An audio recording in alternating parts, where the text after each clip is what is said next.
Συναισθηματική επιλογή. Ναι. Έξυπνη επιλογή. Εγώ δεν πιστεύω ότι υπάρχει συναίσθημα στην πολιτική. Δεν υπάρχει κανένα. Είσαι τόσο απογοητευμένος. Όχι, είμαι εγωιτευμένος από τη ζωή, απογοητευμένος από την πολιτική. Δεν έχεις θαυμάσει ποτέ πολιτικό, Γιάννη? Βεβαίως. Ποιον? Διαφωνώ ιδεολογικά μαζί τον Ελευθέριο Βενιζέλο. Μάλιστα. Όλους τους άλλους ηγέτες έχω κάποια στιγμή συναντηθήκαμε για λόγους για να υπερασπιστούμε κάποιους αναξιοπαθούντες με τον Ανδρέα Παπαντρέου. Είδα ότι ένας ευγενής άνθρωπος. Έχω συναντήσει και τον Κωνσταντίνο Καραμαλή κλπ. Και τον Κωνσταντίνο Καραμαλή, όλους. Και ο Γιώργος Παπαντρέου ερχόταν στο Αχμαρία, τότε ο Σταμώνας κλπ. Τους έχω γνωρίσει μέσα από τη διάσταση της. Ήμουνα πολύ εντάξει απέναντί τους. Ήταν ένας ευγενής άνθρωπος, ο οποίος όταν τον... Ο Ανδρέας, ναι.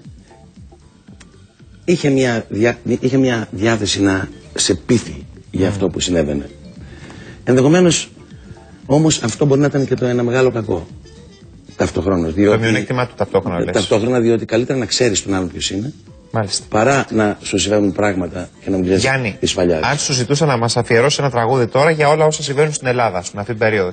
Από το CD σου, ποιο θα είναι? Να πω να συμπληρώσω μια πρόταση. Όσον αφορά επειδή μας κόψανε με τις λογικές ο κόσμος, δεν διαμαρτύρεται σε όλους αυτούς τους προβεβλημένους καλλιτέχνες ή οτιδήποτε άλλο για τα χρήματα που έχουν. Δηλαδή στον Ταλάρα δεν έφαγε γιαούρτι επειδή έχει βγάλει χρήματα. Για τις θέσεις του έφαγε γιαούρτι. Για τον Ταλάρας, πραγματικά σαν μορφή στο σύγχρονο ελληνικό τραγούδι, ίσως είναι και η πιο κυρίαρχη. Ίσως είναι και πιο, πώς να το πω, ουσιαστική. Οι θέσεις του είναι που τον στοχοποίησε. Βεβαίως. Εγώ λοιπόν έχω να απαντήσω. Αυτό το τραγούδι το έχει γράψει ο Σουρής πριν 110 χρόνια. Μάλιστα. Και είναι επίκαιρο. Στο CD το τραγουδάμε μαζί με τον. Βεβαίως, θα το καταλάβετε. Το τραγουδάμε μαζί με τον Λαβρέτη, τον Μαγειρίσσα, τον Πασχαλίδη και τον Γιάννη Κούτρα που είμαστε μαζί στην ακτή κάθε Παρασκευή και Σάββατο. Τρεις ακόμα για να επικοινωνώ και αυτό που συμβαίνει. Είναι. Λοιπόν, παρακαλώ, το αφιερώνω με όλη μου την καρδιά σε όλους τους ανθρώπους. Μήπως και μαζί συμπεριλαμβανομένου και το εαυτού μου βάλουμε μια εδώ. Ποιος είδε κράτος λίγοστο σ' όλη τη γη μοναδικό, 100 να εξοδεύει και 50 να μαζεύει, να τρέφει όλους τους αργούς,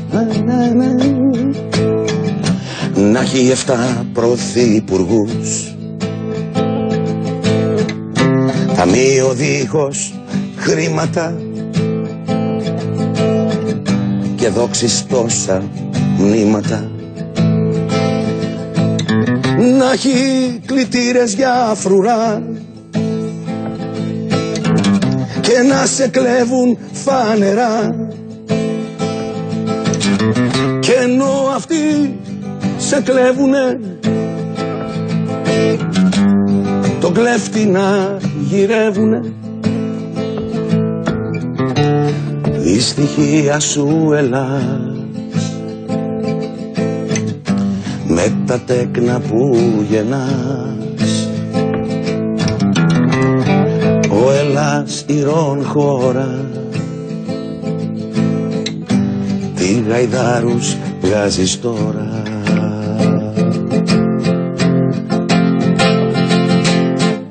Δυστυχία σου Ελλάς, με τα τέκνα που γεννάς, ο Ελλάς ηρών χώρα,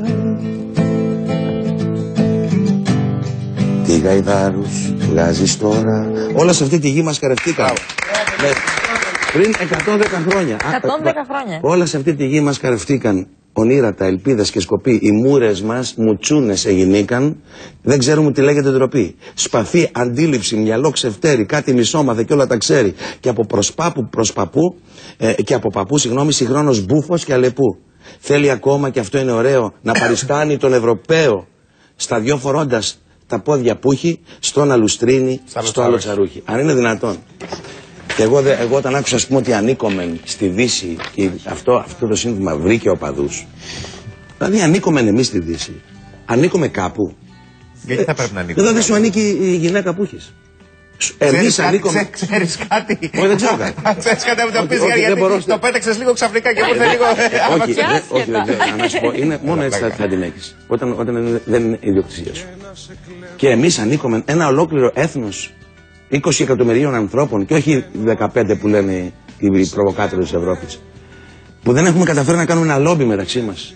Να αλληλοποστηριχτούμε, που πίνουμε μπύρες, τρώμε μακαρόνια, κρέατα του εξωτερικού. Δεν υποστηριζόμαστε ο ένας τον άλλον, γιατί ένα πακέτο μακαρόνια μπορεί να είναι μια θέση εργασίας. Σωστό. Δηλαδή να σου πω, ακόμα είμαστε έτσι. Επιλέγουμε αυτούς που επιλέγουμε και ο Σουρίς τα λέει πριν 100 χρόνια και δεν έχουμε πρόοδο από τότε. 110 δεν υπήρχαν αυτοκίνητα τότε. Φαντάζεστε. Σωστό. Για την Ευρώπη και ανήκουμε στη Δύση. Ποια Δύση? Υπάρχει Δύση. Υπάρχει η Ευρώπη, σας παρακαλώ πολύ, χωρίς την Ελλάδα. Έχει ταυτότητα η Ευρώπη χωρίς την Ελλάδα. Που η Ευρώπη είναι η θεά Ευρώπη. Είναι ελληνική λέξη. Ο δυτικός πολιτισμός είναι ο ελληνικός πολιτισμός. Εμείς είχαμε τουρκοκρατία και η Ευρώπη αναγεννά από τις δικές μας ιδέες. Και θα μας βρίζουν οι Vikings. Θα μας βρίζουν οι Ολλανδοί που δεν μετήχαν σε κανένα πόλεμο. Γιατί δεν παίρνουμε τα όπλα? Έχεις διαρωτηθεί? Έχουμε γίνει κότες. Εναντίον ποιον? Εναντίον όλων αυτών. Και το συνειδητοποιούμε και όχι μόνο τα όπλα αυτά, αλλά και αυτά και το λόγο. Γιατί δεν παίρνουμε τα όπλα? Γιατί αφήνουμε αυτούς και συνεχίζουν? Λέμε εντάξει, τώρα τουλάχιστον δεν σκοτωνόμαστε. Όχι να σκοτωθούμε για να ζήσουμε τα παιδιά καλύτερα να είναι. Δεν καταλαβαίνω γιατί. Μάλιστα. Λοιπόν, να σε αποφορτήσω. Ναι. Εδώ το είχαμε συζητήσει και με τη ΦΕΗ και το είχαμε σχολιάσει πάρα πολύ και το είχαμε πει και στην περσινή κουβέντα που είχαμε κάνει. Βέβαια ήταν με link πέρσι, είχαμε μιλήσει. Σε θαυμάσαμε για το πώς βγήκες και υποστήριξες τόσο πολύ την κόρη σου. Μια σπουδαία καλλιτέχνηδα, σπουδαία τραγουδίστρια που λες είναι για μένα η καλύτερη τραγουδίστρια στην Ελλάδα. Πόσο όμορφο ήταν αυτό που είπες, παιδί? Είπα βέβαια την κομβική φράση για μένα. Ναι. Γιατί δεν προσβάλλω ποτέ την κοινή συνείδηση και την κοινή γνώμη. Πόσο όμορφο όμως είναι αυτό? Να πω κάτι. Επειδή την παρακολουθώ μέσα από το βίωμά μου, χωρίς ποτέ αυτό που σας είπα πριν, δεν αισθάνθηκα την ιδιοκτησία μου και τη μεγάλωσα κάτω από τέτοιες λογικές. Δηλαδή ένα παιδί να μπορεί να απλώσει σταθερά από μόνο του και να κοπεί εγκαίρως από τον ομφάλιο λόρο. Είδα ότι απέκτησε στη διαδικασία της ζωής της και μια ευφυΐα και μια σεμνότητα και βέβαια έχει ένα τρομερό όργανο που δεν φτάνει να το έχεις, το χειρίζεται εξαιρετικά επιλέγοντας έναν τρόπο που να επικοινωνήσει μαζί της. Γι' αυτό είπα ότι για μένα, γιατί αγαπώ πάρα πολύ ό,τι νέο υπάρχει. Μ' αρέσει και το συστήνω όπου βρεθώ να γινόμαστε πάντα παιδιά χωρίς να παλιμπεδίζουμε. Δηλαδή όσο μπαίνουμε σε αυτή τη δυνατότητα, γιατί γεννιόμαστε με ένα τρομερό μυαλό και DNA και πληροφορίες και στη διαδικασία της ζωής μας παρακαραζόμαστε. Λοιπόν, η κόρη είναι ένα πολύ καλό παιδί. Έχει ιδεολογία, έχει λογική, έχει αγάπη για τη ζωή, κάνει αυτοκριτική, δεν σνομπάρει τίποτα. Ακούει τα πάντα, προσέχει τα πάντα, επιλέγει αυτό που θέλει, έχει θέσεις. Εγώ φοβάμαι αυτούς που δεν έχουν θέση, που βγαίνουν για να γίνουν αρεστός. Χωρίς να λέω τη γνώμη μου, για να μην δυσαρεστείς. Ναι, τι είμαστε, όλο κόστος πολιτικό θα είναι η ζωή. Σωστό. Δηλαδή, εγώ που είμαι Παναθηναϊκός, αν πω την αλήθεια, το λέω επειδή είναι πιο εύκολο να το πω, θα με μισήσει ο Ολυμπιακός ίσα-ίσα. Ενδεχομένως να με αγαπήσει κιόλας. Σωστό. Γιατί είσαι ειλικρινής. Γιατί είμαι ειλικρινής. Δηλαδή, εντάξει, πάει αυτό πια, όλοι πολιτικό κόστος. Όλοι κόστος σε οτιδήποτε κάνουμε στη ζωή μας. Τι να πω. Λοιπόν, πάμε να δούμε λίγο τι γίνεται στην ακτή Πειραιώς, που είστε για πόσες εβδομάδες ακόμα? Είμαστε, πόσα χρόνια είστε στην Αγία? 5. Ξέρεις, εγώ δύσκολα, στο Αχ Μαρία ήμουνα 10. Το θεατρικό έργο που παίζουμε, θέλω να μου δώσει την ευκαιρία να μιλήσω για αυτό. Θα πούμε μετά τις εμείς. Είναι δεύτερος χρόνος. Θέλω να σου πω ότι μ' αρέσει να εξελίσσω αυτό που υπάρχει, αρκεί να μπορούν και οι συνθήκες των παραγόντων να βοηθούν. Λοιπόν, τι να δούμε, Αγγελική, το Γιάννη? Πάμε.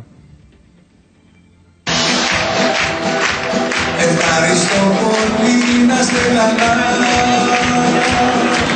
Ελπίζω να περνάτε καλά. Αν πως σας εξαρτάται,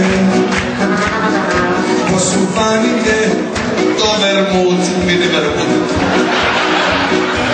Πολύ καλά. Τραγουδιστά, πες μου πως είσαι, που είναι ο δικός σου. Απόψε στην αυλή, εμείς και εσείς κι αυτοί, θα δίνουμε όλοι μια παρέα. Θα τραγουδήσουμε και θα κλαις. κερδίσουμε με τα δικά μας τα ωραία. Κι ας τους να ψάχνουνε, φόρους να βάζουνε, τίποτα πια να μην ακούμε. Κι εμείς τους γράφουμε κι άμα μας ψάχνουνε, μες τους να πάνε να δούνε.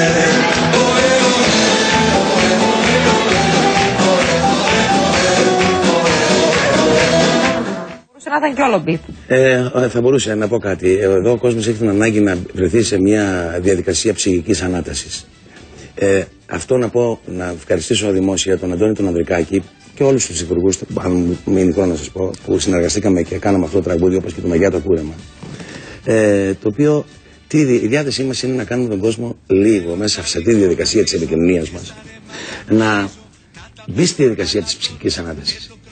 Λέει κάποια στιγμή ο ένας στίχος, άλλοι τα φάγανε και τα μάγανε και σε ρωτάω πες μου Μπέσα, πες μου ποιον πιάσανε και ποιον δικάσανε, πες μου ποιος μπήκε μέσα. Δηλαδή έχει ανάγκη ο κόσμος να το δει, όχι μόνο για να το διαπιστώσει, για να μπει στην ενέργεια της αποτροπής αυτής της χυδαίας λογικής, η οποία μας κάνει τη ζωή μας στενάχωρη και στενός χώρος κάνει κατάθλιψη. Ενώ ο πόνος ενδεχομένως να σε βοηθήσει στην αλήθεια και στη χαρά. Σωστό. Περνάμε πάλι σε μόδα.